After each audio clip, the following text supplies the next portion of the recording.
Sinong nag-text sa'yo? Bakit may 3 miss call ka?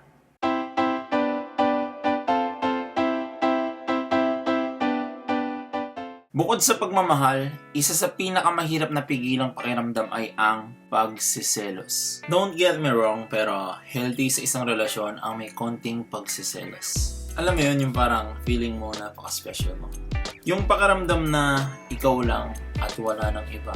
Pero minsan sa isang relasyon nakakasama na ang sobrang pagsiselos, lalong-lalo na kung wala naman itong basihan at wala ito sa lugar. You need to stop at simulan mo siyang pagkatiwalaan, pati na rin yung sarili mo.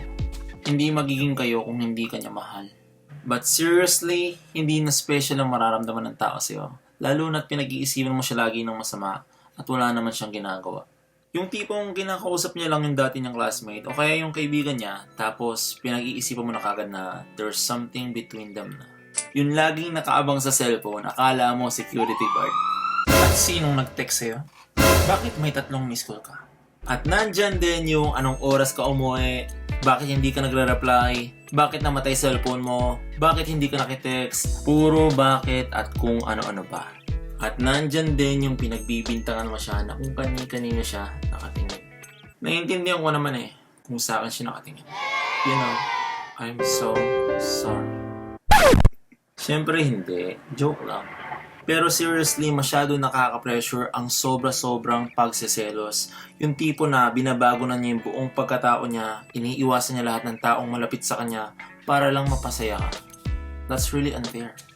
Unless binigyan ka niya ng mabigat na dahilan, kaya ka nagkakaganyan.